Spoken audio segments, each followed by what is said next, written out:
गुरुब्रह्मा गुरुर्विष्णु गुरुदेवो महेश्वरा गुरुः साक्षात् परब्रह्म तस्मै श्री गुरुवे नमः। क्षेत्रज्ञरहित सिद्धांतं अचलबोधोपदेशिकं पूर्णानंद ब्रह्मानंद रेड्डार्य सद्गुरुभ्यो नमो नमः। गुरुवे सर्वलोकानां विसजे भवरोगिणां निधिये सर्वविद्यानां श्री दक्षिणामूर्तिये नमो नमः।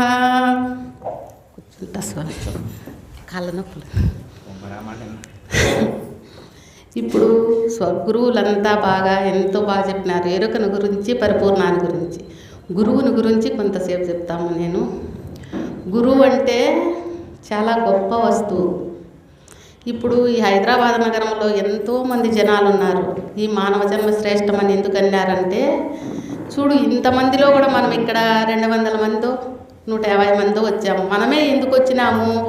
ఈ నగరంలో ఉన్న వాళ్ళంతా రావచ్చు కదా, వాళ్ళకు ఈ బోధ విషయం వాళ్ళకి తెలియదు. కాబట్టి గురువు అంటే ఈ సృష్టిలో చాలా గొప్పవాడు. నేనున్న ఇల్లు ఉంది, నాకన్నా ఇల్లు పెద్దది, ఇల్లు గురువు అవుతాడు, నేను లఘువు అవుతా. ఇంటికన్నా గ్రామం పెద్దది, గ్రామం గురువు అవుతుంది, నేనున్న ఇల్లు లఘువు అవుతుంది.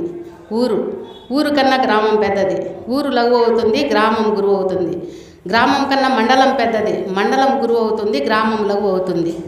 అలాగే మండలం కన్నా జిల్లా పెద్దది, జిల్లా గురువు అవుతుంది, మండలం లఘువు అవుతుంది. ఆ విధంగా జిల్లా కన్నా ఈ నగరం పెద్దది, నగరం గురువు అవుతుంది, జిల్లా లఘువు అవుతుంది.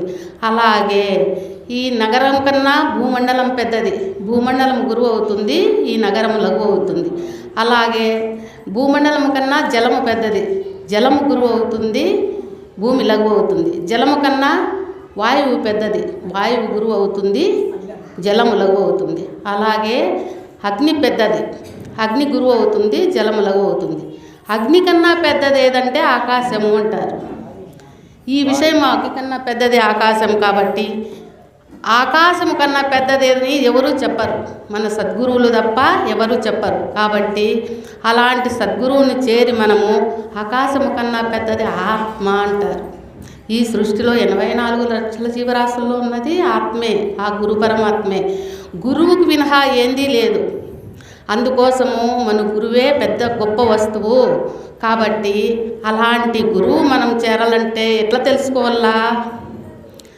సాధన సంపత్తియు గల సాధన చతువారి సంపత్తియును కలిగి పరిపూర్ణుడైన సద్గురుని చేరి ద్వాదశి సాష్టాంగ దండంబులర్పించు తను మన ప్రాణములు ధారపోసి భక్తితో నాత్మాంగ భావానుష్ఠాన శుశ్రూషణలు చేసి సంతోషపరచి నట్టి శిష్యుని మెచ్చి గట్టిగా గురుమూర్తి త్రివిధ దీక్షలను నర్సు దివ్యముగను హస్తమస్తక సంయోగ మంచితనము చేస నిజ కేవలాత్మనుపదేశమొసగు రమ్య గుణధామ భద్రాద్రి రామ పరశురామ నారసింహదాశ సంరచతాహ్వా అని చెప్పినారు. అలాంటి సద్గురువుని చేరితేనే మన జన్మరాహిత్య బోధ తెలపగలుగుతాడు. అట్లా గురువుని మనము గురువుల్లో కూడా 8 రకాల గురువులు ఉన్నారు అని చెప్తారు. సాధ గురువు, బాధ గురువు, బోధ గురువు, నిషిద్ధ గురువు, విషిద్ధ గురువు, విహిత గురువు, సద్గురువు అని. అలాగే మనం సద్గురువుని చేరితేనే మన జన్మరాహిత్య బోధ చెప్పగలుగుతాడు. అందువలన మనము గురువు అంటే పెద్ద వస్తువు. ఇంతమంది మానవులు ఉన్నారు కదా, వాళ్ళందరికీ ఎందుకు తెలుసుకోగల ఈ అవకాశం రాలేదు? మనము పూర్వజన్మ సుకృతం చేసినాం కాబట్టే ఇలాంటి సద్గురువుని చేరి సద్గురువు ద్వారా తెలుసుకుంటున్నామంటే చాలా పుణ్యం చేసిన వాళ్ళము. కాబట్టి ఈ వచ్చిన అవకాశాన్ని మనం పోగొట్టుకోకూడదు. ఎందుకు అంటే ఇలాంటి మహనీయులంతా మనకు పొద్దున సాయంత్రము జూమ్ క్లాసులు పెట్టి ఈ విధంగా గురుబోధలు పెట్టి మనకు ఇంతవరకు ఒక అమ్మ పాట పాడింది. కన్నులు ఉండేది ఎందుకు? గురు పరమాత్ముడు కన్నులు ఇచ్చిండేది ఎందుకంటే ఇట్లా గురు సేవలు చేసేకి. గురువుకు 4 శుశ్రూషణలు చేయాల. ఊరికే గురువు దగ్గర సశిష్యుడు అనేటివాడు ఎలా ఉండాలంటే ఆమె చెప్పింది. కన్నులు ఉండేది మనం గురుసేవ చేసేకి, చేతులు ఉండేది ఎందుకు? గురువుని పూజించడానికి అని చెప్పి ఎన్నో రకాలుగా మనకు ఆమె ఇంతవరకు పాట పాడింది. 4 శుశ్రూషణలను లోలతగా వించు చూడు లోకాతీతం బాలోకించి గురిని చెయ్యి లోకము జోలి విడుము ఇంతే చాలన్నా నీతో కూడా ఇది మరువా కన్నా కీలు తెలియని చదువు చాలా చదివితివేని చాలించి నీ విట్టి కీలు తెలిసితివేని ఇంతే చాలన్నా నీతో కూడా ఇది మరువా కన్నా అని చెప్తారు. ఎందుకంటే గురువు చాలా గొప్పవాడు. అలాంటి సద్గురువును చేరిన తర్వాత మనము 4 శుశ్రూషణలు చేయాల. ఊరికే గురువు మనల్ని ఇంత చూడు, తల్లి తండ్రి జన్మనిచ్చినారు. ఇచ్చినప్పటి నుంచి ఏం చేసినారు? తల్లి గర్భం నుంచి వచ్చినప్పటి నుంచి అన్నమయ, ప్రాణమయ, మనోమయ, విజ్ఞానమయ 5 కోశాలు ఉన్నాయి. ఇక్కడ 2 అక్కడ 2 మధ్యలో మనోమయ కోశం ఉంది. ఆ మనమయ కోశము ఇంతవరకు ఒక మహనీయ స్వామి చెప్పాడు. ఆ కోశము నిండించేసినారు. తల్లి కొన్ని, తండ్రి కొన్ని, ఇరుగు పొరుగు వారు కొన్ని, అత్త అందరూ మన జన్మము బాల్యము, యవనము, కౌమారము, వృద్ధాప్యము. ఇప్పుడు 4 దశల్లో ఉన్నాం. ఈ దశలో కూడా మనం గురువు దగ్గరకు వచ్చి గురువుని తెలుసుకోకపోతే ఇంకా మనకి ఈ జన్మ అవసరం. మళ్ళీ చచ్చేది పుట్టేది తప్పకుండా రావాల్సిందే. అందుకోసము ఇప్పుడైనా మనం గురువు తెలుసుకున్నా కాబట్టి గురువు కరుణా కటాక్షం అనేది చాలా గొప్పది. కాబట్టి గురువుకు సేవ చేసి అట్లా శిష్యుడు కావాలంటే ఎంతో సేవ చేయాల. గురువు కరుణామయుడు. శరణాగతుడగు శిష్యుడు కరుణామృత దృష్టి చేత కని మోదము ముప్పరిగని మృదువాక్యములను పరమదయాలుండు గురుడు భక్త వినుమనను సంశయమింకా బాధించాదనను పరిపూర్ణమొకటి లేనెరుకనేదొకటుండు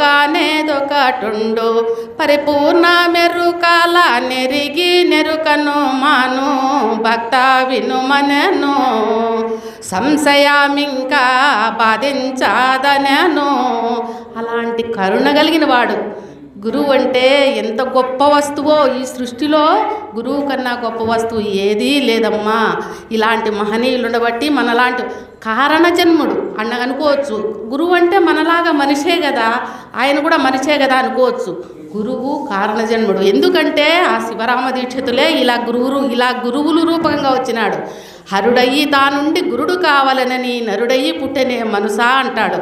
ఆ హరిలేకి లీనమైపోయినాడు. మళ్ళా జన్మం ఎందుకు ఎత్తినాడు?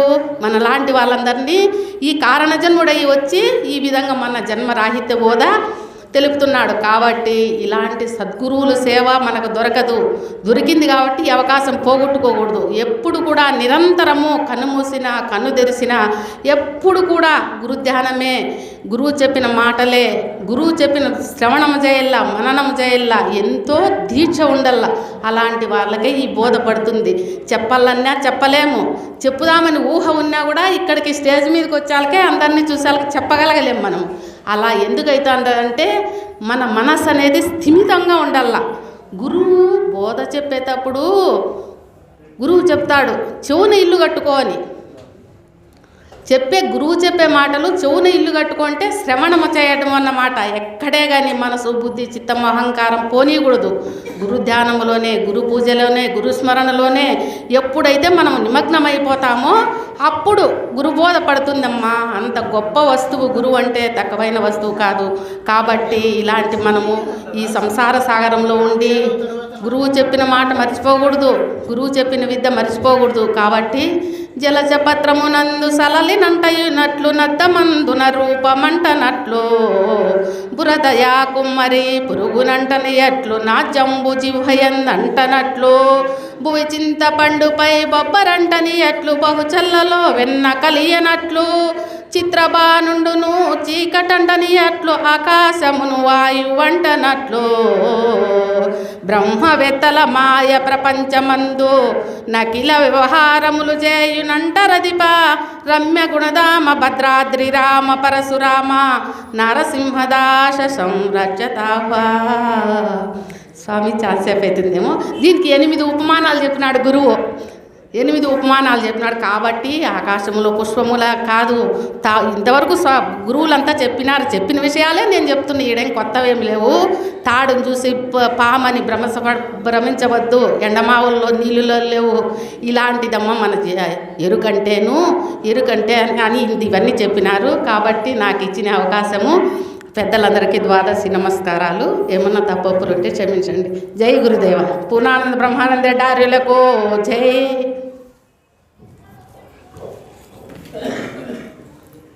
ఈ లీలావతమ్మ గారు పూర్ణానంద బ్రహ్మానంద రెడ్డి గారి యొక్క శిష్యురాలు. వాళ్ళ బంధువు కూడా, 2 బంధువు 2 శిష్యులు.